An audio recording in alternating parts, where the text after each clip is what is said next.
I'm at the very place that Dr. Monty dies, bringing you part 3 of the impossible Easter egg. Welcome to the next part of the impossible Easter egg. I'm so excited to bring you this once again. So much has been found since the last John Dee video, both by us and by you lot in the comments and on Twitter. If you thought the last video was crazy, it's about to get even crazier. And I think we may have even found the connection to the KN-44 Hypercube blueprints from the Giants and its connection to John Dee.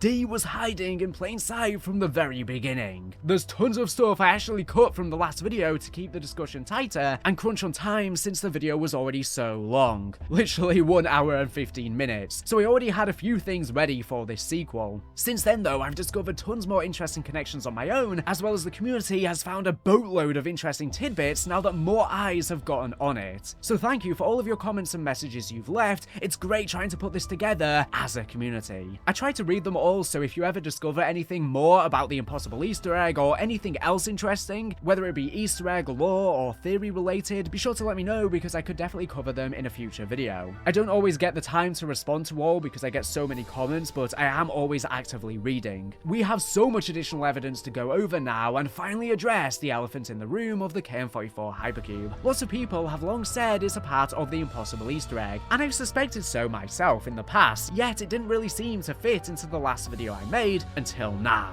All of that and more in this video, so stay tuned until the very end so you don't miss anything. I think the best place to start with this video is those books from the Eisendrache. I think each may actually give us a clue into John Dee and his life status from within the ether. And I also think they may relate to a potential Hypercube solve. Let's start with the books by name.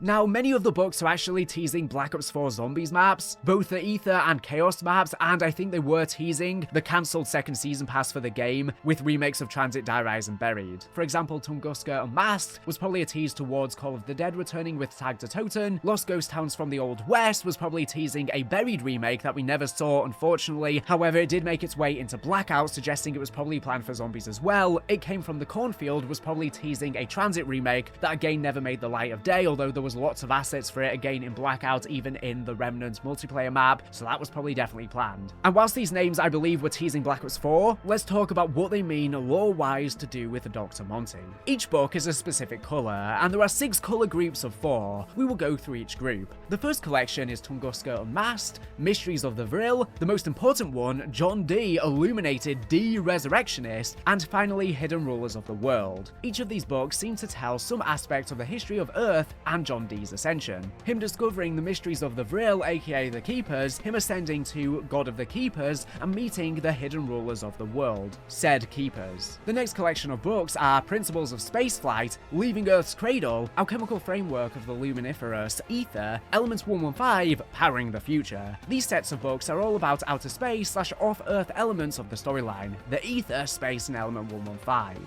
Leaving Earth's Cradle is probably regarding John Dee's ascension. Through learning the power of Element 115, and the alchemical framework of the ether, and he had to learn the core principles of spaceflight in order to ascend. Whilst on the surface, probably just referring to the rockets from the Eisendrache heading to the moon base. The next collection are Mystical Significance of the Super Heavy Elements, Orbital Mechanics, Fafnir and Sigurd, the Effects of the Vacuum. There isn't really too much to say about these, it's sort of probably just about the mechanics of the universe and the elements. Now we have, I believe, to be the most interesting collection, which are Occultism in the Court of Queen Elizabeth I, Explorations of Grail Mythos, Lost Ghost Towns from the Old West, It Came from the Cornfield. Now obviously Occultism in the Court of Elizabeth here is worth special note because John Dee was the court wizard for Elizabeth I, so this book was either written about him or by him, and is probably the most important indication here. The others discuss various important historical events, like I said, I believe teasing a Zombies Chronicles 2 / second season pass for Black Ops 4, probably teasing the denizens within the Cornfield. Furthermore, the following collection of books we have are Wilson's Transuranic Nuclear Physics Handbook, Sage, Wisdom for the Ages, German Military Zombie Manual, The Evil Archon. Wilson's book, I believe there isn't really too much to say about that, but let me know your theories you have. Sage, Wisdom for the Ages is interesting because the seers and sages of the old world that Monty references are probably referring to people like Edward Kelly and John Dee that he were, the spiritual alchemical people of the time. German Military Zombie Manual probably doesn't mean too much. Obviously Group 935 were trying to create an undead army to help in the war, so could that be something to do with that? Could this be a teaser towards Undead Richtofen? I'm not exactly sure, but the one I want to harp on, and I believe is the most interesting, is the Evil Archon, as I believe this book is used multiple times to represent rulers over the multiverse, Doctor Monty and or the Shadow Man depending on the context. And obviously come Vanguard Zombies we were introduced to the concept of the Construct, which would designate entities in the Dark Ether as Archons, granting them their wishes and essentially infinite power. So we know the Archon is now a canon thing in the zombie storyline, and maybe it was even concepted all the way back during Black Ops 3, and Monty and or the Shadow Man could have been the very first Archons. We do learn that the very first Archon eradicated a parasitic race. I wonder if that could be Monty eradicating the Apothicons each time the cycle would repeat, and this could explain why each gains so much power. However, Transuranic Nuclear Physics Handbook is interesting because transuranic physics is the study of elements with an atomic number above 92, almost certainly meaning 115 here. And finally, we have the last collection of books, which are Spirits and Hauntings of Ancient Places, Teal, Emotions in Color, Draco, Myth versus Fact, the spiritual side of teleportation. Here we get to see a hint to the future coming of dragons, with Draco, Myth versus Fact, but also something very interesting, the spiritual side of teleportation. This seems to hint at the nature of teleporting taking you through the ether, and this having some effects on your soul, which we have seen in the ether storyline prior. And the spiritual side could also be more in line with John Dee and Edward Kelly's view of the ether. The ripples they saw through space-time they saw as more of a spiritual thing, communicating with these angels, the Apothicon / corrupted keepers / the regular keepers, or both.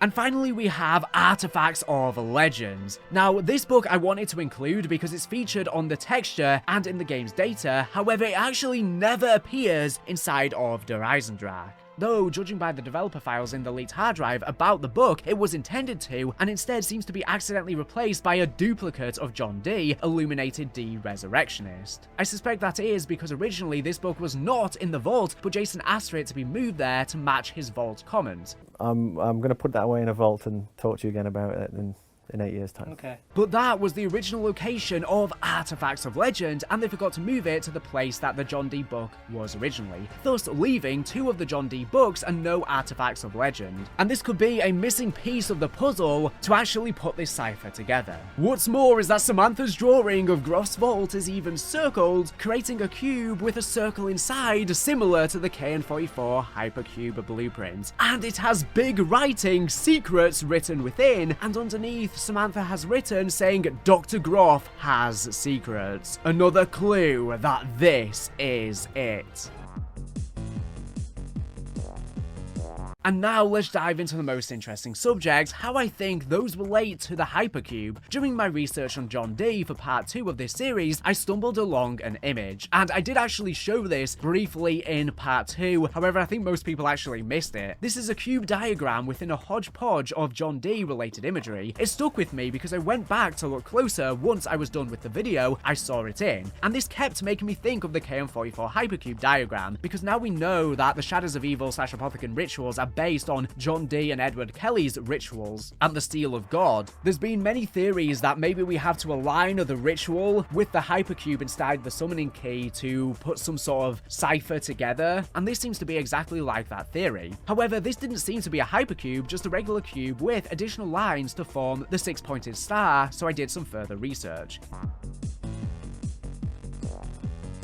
Upon finding the full image, I managed to learn exactly what this was. I'll show you the full image now, but to explain it to you in simpler terms, the image represents a symbolic structure called the Cube of Space, a concept from esoteric teachings that connect tarot cards to a 3-dimensional framework, one like our reality. The diagram maps specific tarot keys or cards onto different positions within the cube, aligning them with cardinal directions, elements, and spiritual principles. The idea is that movement through the cube symbolizes a journey of understanding, linking different archetypal forces found in the tarot deck to one's personal or mystical growth. At its core, this cube serves as a metaphysical map that organizes the tarot's knowledge spatially, allowing a traveler, whether literal or symbolic, to navigate through different dimensions of experience. The handwritten notes explain how various paths within the cube connect key ideas, such as transformation, aka death, balance, justice, and enlightenment, the Fool. It's essentially a tool for interpreting life's journey through tarot, using geometry and sacred symbolism to show how different energies interact. The reason this cube originally interested me was the ability to map the books onto the lines in a similar fashion. I originally suspected that we might map the book titles onto a cube similar to this somehow, as a cube has 6 faces with 4 sides each, and with the books that are in game we have 6 color groups with 4 books each. Essentially, one color group could go along each side of every face, allowing for an exact match. I just couldn't figure out how you determine where to go from there, even if you did that. All I got was a brain. Anyway, the key thing, as in the thing that is key. Then, upon researching the cube a tad more and learning about its purpose as a map, a cube of space, I really felt a connection to the Hypercube mystery. But the biggest piece for me, so far, I almost looked over entirely. Down at the bottom of the handwritten notes, it is suggested for more information to check out Tarot, The Wisdom of the Ages, a book. Upon some research, I found that the Tarot, A Key to the Wisdom of the Ages by Paul Foster Case, is a foundational work on the deeper, esoteric meaning of tarot cards. Unlike fortune-telling approaches, this book explores tarot as a system of spiritual wisdom, tying it to ancient traditions like Kabbalah, alchemy, and numerology. Case explains how each card, especially the 22 major arcana, represents universal forces and life lessons, acting as keys to personal growth and enlightenment. The book also introduces the idea that tarot is not just a tool for divination, but a key to understanding the structure of reality itself. Sounds kind of a lot like the summoning key. The key, as in the thing that is key. Case breaks down the symbolism of each card, explaining its connection to astrology, color theory, and sacred geometry. His teachings emphasize that by studying tarot deeply, one can unlock hidden knowledge, develop intuition, and align with higher spiritual truths. This lines up interestingly well with John Dee's personal esoteric Christianity beliefs that we discussed in part 2, and how he believes the universe holds deeper mathematical and geometry knowledge, and he believed that through sheer study of maths and geometry that you could unlock the gates to the universe and become closer to God.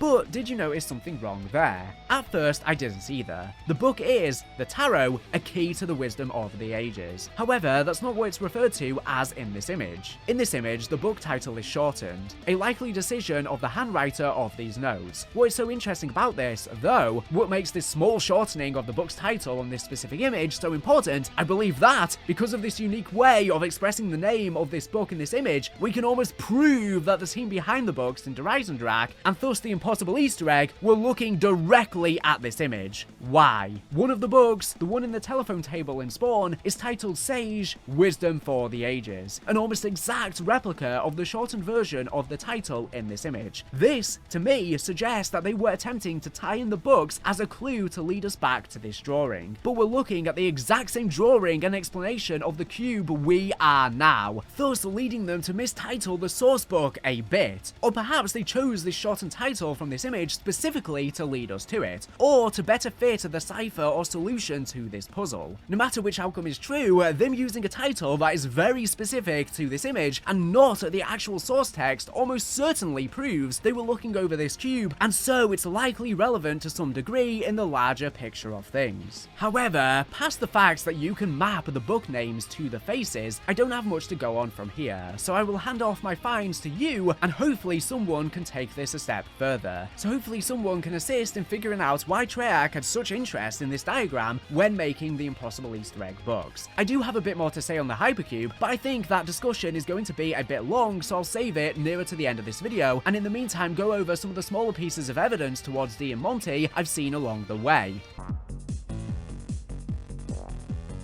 One of the craziest things about this Easter egg is how far back certain clues might have been hiding in plain sight. After my last video, David Glatfelter pointed out something really interesting in the comments. There have been JD markings scattered across zombies maps for years. And in fact, he wasn't the only one. I've had so many comments and tweets to me pointing this out. You can find it in Kino de Toten twice, once near the Samantha Amelia Abigail writing that we still don't have an answer to, and again on the very eye projector itself. It's also in Der Riese and even appears on TED in transit. These markings have been around for a very long time, but they never really seem to mean much until now. Now let's be real, these were probably just references to John Dee, a Treyarch developer. He probably intentionally added these as signatures for his work on the maps. But with this new information about the impossible Easter egg, it's wild to look back and reconsider. Could these scattered JD markings have played a role in retrofitting John Dee into the story later? Probably not directly, but it's not out of the question that they inspired the connection. If nothing else, it makes revisiting these old maps way more interesting, because maybe,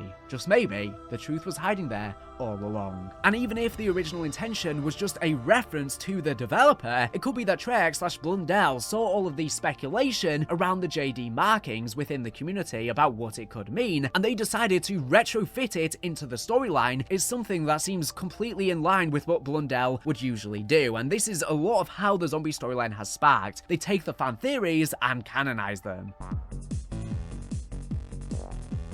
Long before anyone ever connected John Dee to Doctor Monty, there was an old theory buried in the depths of the Call of Duty Zombies forums that actually mentioned Dee in related to the storyline. A post titled Jack Parsons, the Babylon Working Antichrist Superstar, explored deep occult influences in zombies, touching on Enochian magic, Aleister Crowley and Jack Parsons, all figures heavily influenced by Dee's work. And this was posted literally in 2012. It's insane to think that over a decade ago, someone was already speculating about the same historical figures that Treyarch would eventually weave into their own narrative. Now, was this just a coincidence? Maybe, but considering how Treyarch have always pulled from real-world esotericism, it's entirely possible that old fan theories like this helped shape the storyline in subtle ways. If nothing else, it shows how ahead of the curve the zombies community has always been, piecing together connections years before they became canon. And just like the JD references, it could also be that Blundell stumbled along this forum post, as 2012 was around the time he was taking over zombies with Mob of the Dead and Origins. And he could have seen the idea and really liked it and decided to run with it when he became lead for Black Ops 3 Zombies. Especially if he remembered about the JD markings on the map and the speculation surrounding them. He could have said, well, you know, this developer's put all of these JD signatures around the map and people have been talking about it, seen the post and realized, wait, the initials are the same, and then the crazy cryptic ideas started sparking in his mind how he could link it all together.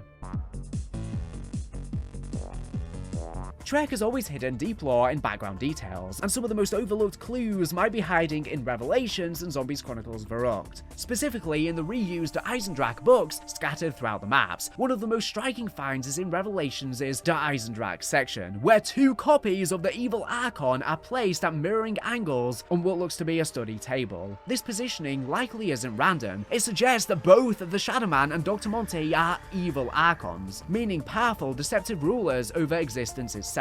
Although good and bad is very blurred with the two of them, as even Nikolai explained on Tag the Totem, and Monty isn't necessarily evil. But regardless, morality is subjective for everyone, and the stuff Monty has done could definitely be regarded as evil by many, even if understandable. Then on Chronicles Verrucht, there's the very John Dee book, Illuminated Dee Resurrectionist, appears on a bookshelf, but it's not alone. Right before it, we see Leaving Earth's Cradle and Principles of Spaceflight, possibly hinting at the ascension, rebirth, or even escape from earthly limitations. These books are stacked in sequence, almost like Treyarch is telling us outright he rose. And maybe because we didn't get the Dee connections initially under Eisendrache, come a year later, Treyarch were trying to get us back on this subject once again. And just above them is the Hidden Rulers of the World, and it came from the Cornfield books. Once again a nod to transit, but also a possible hint that John Dee's influence extended into Agatha's farm fields. Now we don't see cornfields directly, but in, for example, the GIF music video, we do see Monty walking through the long grass, and considering that he had farmlands here, there would probably definitely be cornfields in his perfect world, considering it's based on Sheffield's fields, and there are cornfields there. Nearby to it, there's a painting of a snowy mountain, which could be another nudge towards the Eisendrache, reinforcing the idea that we should be looking back at these locations for more answers. There's another painting which looks to be the skybox of light shining through clouds, which eerily resembles the Revelations intro cutscene and the GIF music video. But if this really was the impossible Easter egg, why would the books be reused again and again?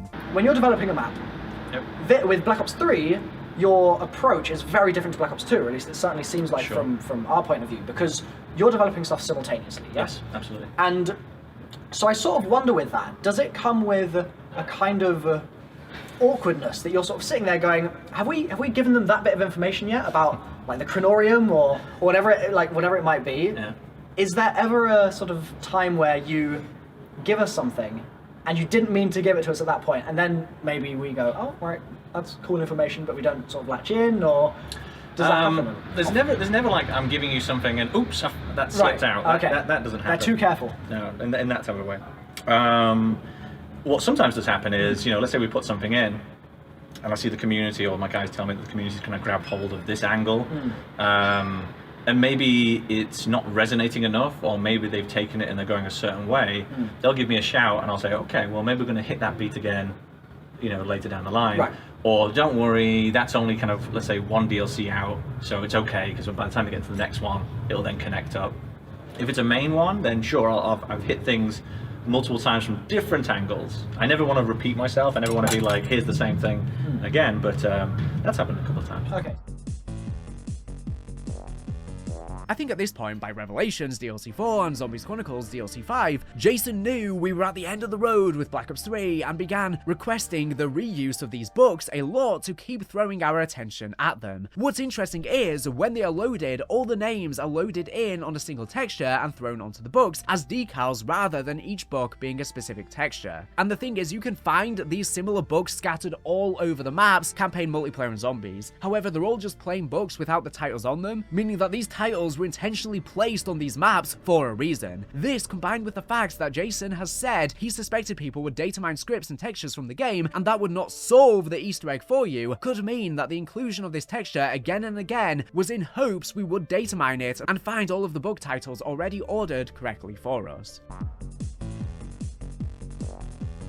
And like I said, these bugs appear in other places of the game too. However, for the most part, the titles are not on them, aside from a couple other instances in the other modes, I think. Now, these are the only ones that I have managed to find. It's possible that there are, in fact, more. I've been checking all of the multiplayer maps and zombies maps in the game, trying to look for the bugs, and I've not been able to find any. So it is possible there are more locations, so definitely get hunting in the game and let me know if you find anything in the comments, and I can potentially cover it in a future video. But a great place to start is the Black Ops 3 multiplayer map, Citadel. This map has long intrigued zombies fans as something that seemed to hold secrets just below the surface, just out of our reach of understanding. It depicts what at first seems to be a medieval battle in a fantasy landscape, with the different animal kings at war. On closer inspection, with the context of our John Dee research, something of value comes to life. The map is not actually as medieval as it seems. The suits of armor and weapons left over seem almost like a high-tech fantasy / high magic world's weaponry, glowing and clearly more advanced in some respects than traditional armor. And with a closer look, we can find various things of interest. There are books from the Impossible Easter egg here. We have the Element 115 Powering the Future book and Sage Wisdom for the Ages, seemingly existing to hint at the origins of the interesting technology here. 115 and Sage / magic power. And we can also find the Kronorium sitting in the study area of the castle right by these bookshelves. And once again, there are loads of books here, and there's only a couple instances where there's actually the ones from the Eisendrache here. So again, it feels like they were intentional, because why add the ones with the naming when the rest of them don't? And the fact these books are on Citadel, but I've not managed to find them on any of the other Black Ops 3 multiplayer maps, and this is one of the few that is very much zombies inspired, makes me think they have to have been placed here intentionally for some sort of storyline / Easter egg reason, for it to be this map that was chosen. All of these seem to indicate some kind of major connection, but what? Once we take a better look at the battle, it becomes obvious. This battle is a siege. The Lion King is invading the castle of the Snake King, likely to take the Kronorium away from him. And considering there is only one Kronorium in the entire multiverse, this makes this conflict even more important. And the animals spell it out for us, if it hasn't clicked by now. The Lion King is of course John Dee. His family crest, granted by the crown, is a lion, and is of course the symbol depicted on the Gobblegum machines. And so the connection here is obvious. This would put the Snake King as one of his enemies, perhaps Edward Kelly, maybe him even being a snake IRL, metaphorically speaking, with them falling out and him going against Dee, and someone he was fighting hard to take the Kronorium from. This makes sense as well with the Shadow Man being a tentacle-like creature with Monty as well. The Shadow Man could be the snake in this instance. This could be the moment he translates it and explains why the outside of the Kronorium is in Apothecon, but the inside is written in Keeper. Dee invaded his castle, owned by Kelly or someone else serving the Apothecons, and took this artifact from them to use it for his own purposes, translating the inside into Keeper and his handwriting. Because we see on the outside outside of the book, there's Apothicon language. In the inside, on the outer edges, is Keeper, which I found very interesting, as if it has been retroactively changed. We've speculated before that the Apothicon language is the original Keeper language, and after they split apart, the Keeper's language then changed over time, whilst the Apothicon stayed the same. I find this so interesting. This map is so wonderful. I really like when they do zombies-inspired multiplayer maps. It's such an epic map, and it really makes me think of what this could have been narratively, zombies-wise, because I think it is important. And there's the snake eggs all over the map, which are using the exact same texture as the eggs for the dragons we see on Kronorium and Zetsubo no Shima, which of course were Apothicons. In the depictions of the Great War, we do actually see the dragons fighting for the Apothicons far in the distance. They were ancient beasts, and the dragons are still around today even, which maybe suggests that the Apothicons conquered them and took them as a part of their own faction, which they did with many other species. If you've seen my recent video about the cut upgraded Easter egg for the Apothicon servants on Shadows of Evil. This map's so cool though. It literally has these alive trees, which to me really remind me of the Thrashers and Zetsubo no Shima. They should have even added stuff like this on the map to make it feel more mystical and fantasy-like. Infection, another one of Black Ops 3's multiplayer maps, might hold more significance to the zombie storyline than it initially seems as well. While the setting is labelled as a French village, the presence of a specific statue actually places it in Belgium, a contradiction the game itself acknowledges by describing the simulation as warped and distorted, which it literally is. I mean, they literally have a vertical ground propelling into the sky. And of course, this map is based on the Demon Within mission from the campaign. But what really makes this map stand out is its direct connections to zombies. A derby sign and a map of the Derby's facility are both present, tying this location to the events of the Ether storyline, and the location of Doctor Monty's factory, which seems to be in Derby's, which I do have a video coming out soon before or after this video goes live talking just about that. Even stranger is an obscure reference from the Black Ops 3 campaign terminal, which mentions a man in a red scarf who can be found in Belgium. This detail is never expanded upon, but considering Infection's odd placement and its zombies-related imagery, it raises the possibility that this location was important to Dr. Monty, the man in the red scarf. Could this have been a place he once visited, or even held some greater secret that we've yet to uncover? John Dee in real life did spend some time in university in Belgium. It wouldn't be the first time Trek buried clues in this Black Ops 3 campaign/multiplayer map. This very location was also featured in Nikolai's Memories trailer, reinforcing its potential significance, especially considering the fact that our latest video we discussed how this John Dee story elevated the events at Der Riese to the most important events in the storyline. And the fact that Jason said Der Riese was his first map to really work on, this to me suggests these Easter eggs definitely mean something. He tied back to the story where it really all began, and where he began to first start fleshing out the narrative depth of the zombie storyline, being a story guy as he often calls himself as. And if Monty is in part a self-insert character for Blundell shaping the narrative from above, then it makes sense to plant his origins where he also began with zombies. Not only that, but this map is also where Dr. Monty's house was first being teased to us to then head towards on Revelations, because of course the Shadows of Evil scraps of paper showed his house that we first saw in Kino de Toten when going in the teleporter. And this can be seen floating on one of the islands in the distance. And this depiction of the house matches a lot closer towards the depiction on the Shadows of Evil scraps of paper, as opposed to how it looks on Revelations where it's a lot longer in shape. This one's a lot closer to a cube shape. Again, this is showing Dee and Monty's influence here. Maybe this could have been where he lived in the real world for a period of time, and this is what it's supposed to represent. As to how he ended up living in a house replica of Sheffield, I'm not sure. Whether it could have been a place where Blundell lived or was fond of during early periods of his life. I mean, Sheffield is in the north of England, where Blundell is from as well. But here's where things get even weirder. When I personally visited John Dee's burial site in real life, I couldn't help but noticing something. The church there bears an uncanny resemblance to the church in the Black Ops 3 campaign level that Infection is based on, Demon Within. This is also the very level where zombies appear in the little house, which was then reused as the Pack-a-Punch area in Gorod Krovi. This is also the mission as well where there's dire wolves showing up, apparently fighting in World War II, and the dire wolves are of course the Wolf King's Legion, again that we see their spirits of in the Eisendrache's Easter egg, so there does seem to be a potential link here, especially when Blundell headed the campaign, not just zombies for this game. And dire wolves are being kind of resurrected in real life, although not properly, which is a weird parallel right now that I'm making this video. Whether this is just a coincidence or an intentional visual cue, it's hard to ignore the possibility that Treyarch subtly linked this location to John Dee, Monty, and the greater mysteries of the Ether storyline. design.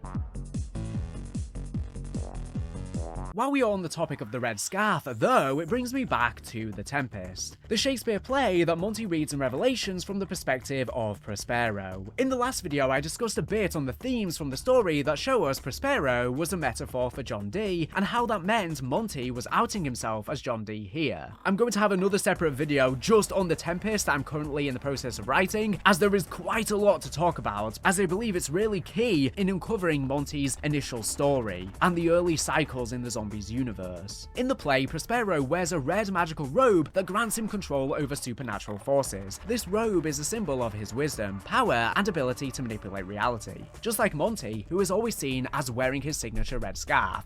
If Prospero's gown represents his dominion over magic, could Monty's scarf serve as a visual cue for the same thing? And of course we saw the red scarf initially show up on one of the fence posts on Origins. And of course Origins takes place in France, and France and Belgium share a border, so it's not too far out of the reach, and John Dee did visit France in his real life as well. Makes me wonder if upon his ascension he visited many of the common places that were special to him in his real life.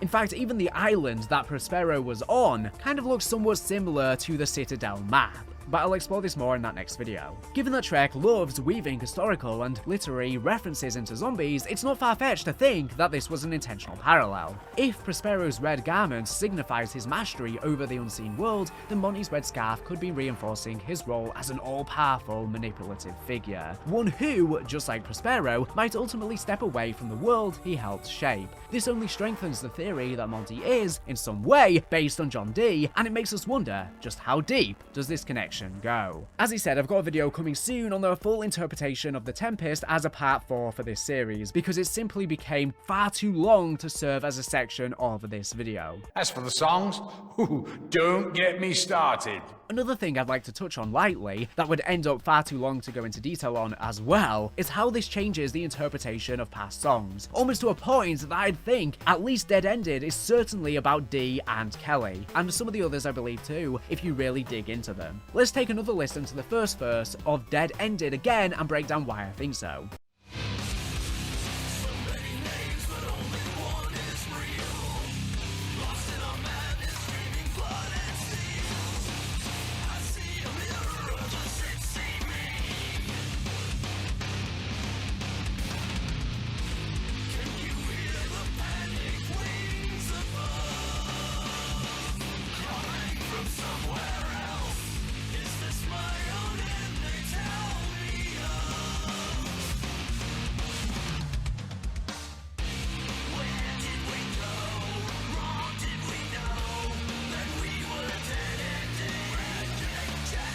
So many names but only one is real is so obvious it almost sticks out, and many people have actually pointed out this reference to me in the comments and on Twitter. We talk time and time again about Monty and the Shadow Man both going by different names, and the one that's real is telling us they each have a real name, John Dee and Edward Kelly. Before, I was speculating that the Shadow Man's line was a reference to Monty's real name being John Dee, but this seems to confirm it to be true. For him to only have one true name, his biggest secret, this must be it. Trek are telling us there's only one name that matters, meaning it's something we're supposed to uncover, which I believe we have. Whereas the Shadow Man's verbiage is not as direct, he's just saying he went by many names. This is telling us he had one name. He only has one true name, his human one. Can you hear the panicked wings above coming from somewhere else? Is this my own end they tell me of? Well, the fact that this song is in Gorod Krovi would immediately make you associate the wings terminology to dragons. I think we should actually take a closer inspection here. And the fact it's Gorod Krovi's song, the very map we hear from Monty for the first time directly, makes it especially important. Asking if what they're telling him of is his own end implies they are somehow communicating with him, something the dragons certainly wouldn't do. The dragons certainly aren't panicked, they are angry if anything, and the somewhere else seems to imply they didn't just fly down from the sky as a dragon would. Whilst I do think it's meant to be a double entendre and make you think of both, I think these lines become much more clear when you see them as describing John Dee's first visit from the ancient angels, aka the Keepers. Dee specifically called them angels, and using the terminology of panicked wings calls back to most depictions of angels showing their wings as a key feature. And the panicked comes from the fact that the Keepers were in shambles when they came to John Dee, and he would organize them as he became Monty. And the "is this my own end they tell me of" is actually describing the day John Dee would ascend and become immortal, the day of his death in real life history. It seems their warning of these events may even be a part in John Dee's immortality. And then the loop of "where did we go wrong? Did we know that we are dead ending?" is telling us that John Dee already sees that everything is doomed, and he is asking where he and his old friend went wrong to end up in this awful situation, doomed together for eternity in the cycle, unable to escape. The destroy and create even makes much more sense with this John Dee interpretation. It represents the Shadow Man and the Apothecans going throughout the universe, destroying worlds as Monty recreates them cyclically over and over again, always leading to revelations. Now, there's way more inferences that can be made from Dead Ended and Dead Again, and some of the other songs in Black Ops 3 about Monty and John Dee, so I think I'll do a whole separate video analysing the songs in their entirety to do with this subject. There are so many other passages in these songs that now seem to be about Monty in this context. I won't deep dive them all here to save for that video, but here are a few of my favourite. Take a listen and think of Monty and Dee in mind as you do so.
They don't have a friend. Something strange far beyond is haunting all my dreams.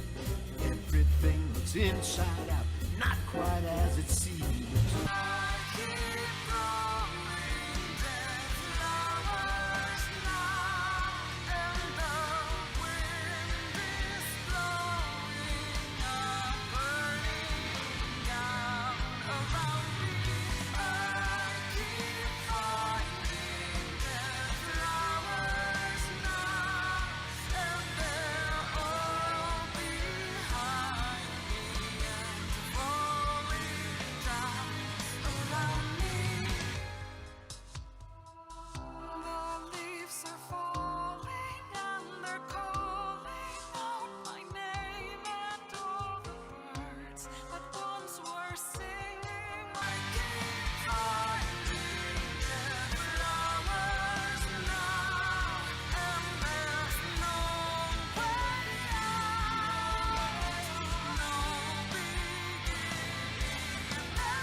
So yeah, I'm really going to be turning the Impossible Easter Egg series into an entire series. I didn't intend for this, but like I said in my part 2, I believe the Impossible Easter Egg is a series of events and discoveries that never ends. We keep peeling it back, going deeper and deeper down the rabbit hole. So that's why it's turning into such a huge series. I'm not meaning to milk it, there really just is so much more information being found, to my surprise.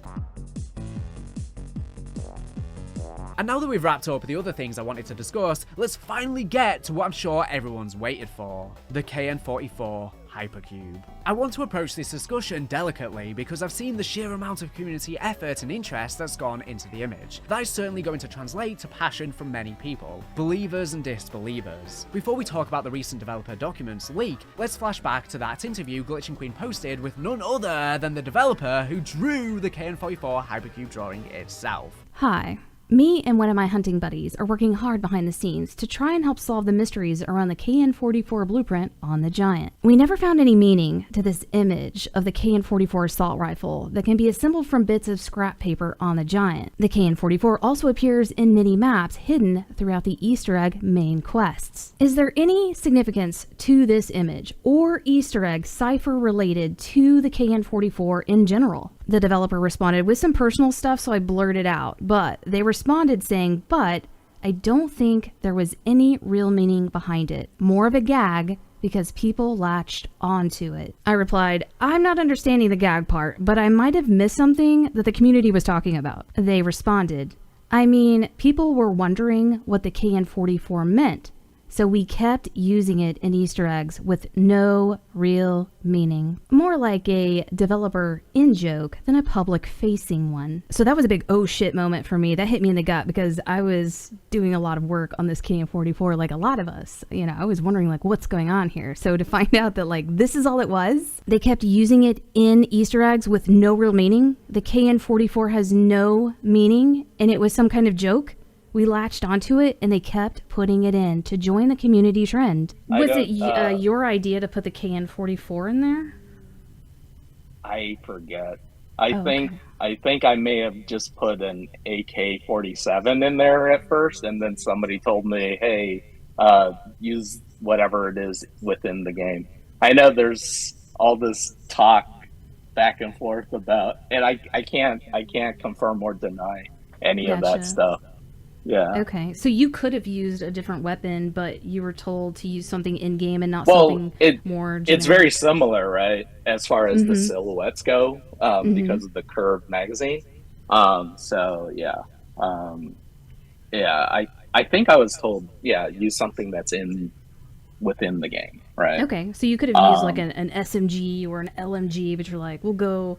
you know, AR, put the K in. But I think it was originally called like the ARAC at the time. And I mean, the good part about that rifle is it's instantly recognizable, right, as a weapon. If I had put in like a pistol or something, it might have, well, first off, it would have looked underwhelming.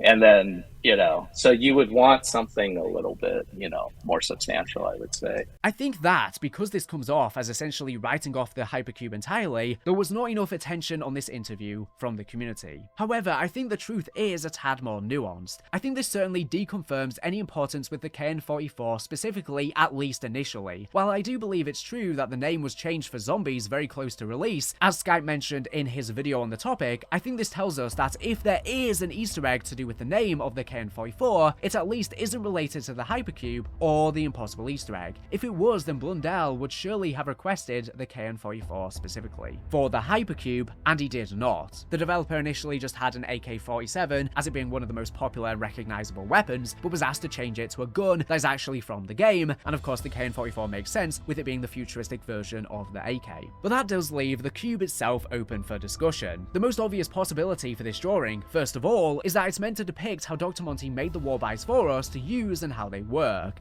essentially pulling matter 4-dimensionally to the wall chalk to create the gun. This is made more likely by the depiction of Doctor Monty drawing this blueprint in the changed Ascension comic book panels, and something the recent developer hard drive leaks clued us into. A cut blueprint for Doctor Monty's factory from the Eisendrache in the same vein as the pieces of the blueprint that forms the KN-44 image that I've talked about in a recent video. However, it didn't make the shipped version of the map, never, leaving the concept stage image according to this document. Well, this shows that originally it seemed these blueprints were intended to show us how various things Dr. Monty was doing functioned. This one was cut. I think it's possible that this happened because they saw the importance the community was giving the Hypercube image and so attempted instead to retrofit it into something more important. Perhaps it was planned to be a part of the impossible Easter egg like the cube diagram we discussed earlier, fitting the book titles exactly. But if you feel that's a bit of a reach for you, there's something far more concrete in those developer documents that I think is almost undeniably what this Hypercube was planned to result in. Kronorium cut a feature called the Vril Strom Würfel, roughly translating into Vril Energy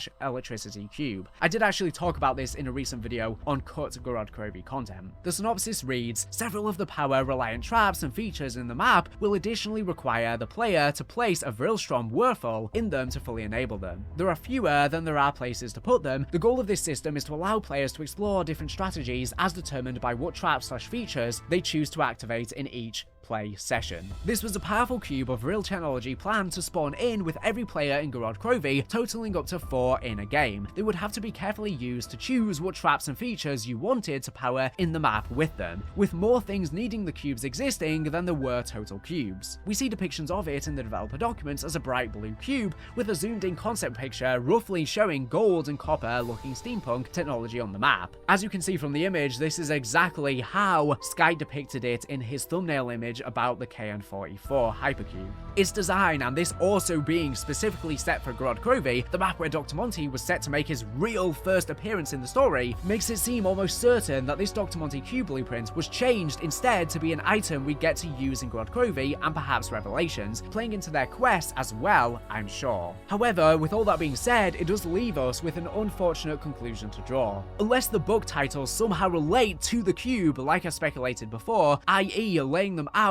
on it as we described earlier, it seems that it's pretty unlikely the KN-44 or the Hypercube, much less the image featuring them both, plays any real part in the impossible Easter egg. Unless the reason it was cut is because they had some sort of greater idea in mind and they thought this ruined the mystery of the Hypercube blueprint and they could have retrofitted it into, for example, the books or maybe some other difficult cipher or Easter egg in the game that somehow relates to it that we still aren't privy to. But I would definitely recommend watching the full interview with the developers on Glitching Queen's channel. It's quite interesting, and after hearing the developer talk about it, I genuinely find it difficult to imagine it was conceptualized as part of anything larger. I won't discount the idea it was somehow retrofitted into the impossible Easter egg or something else later, especially considering what I brought up earlier regarding the fact that all of the books into Eisendrache seem to align, and Jason Blundell didn't really discuss it until post-launch marketing.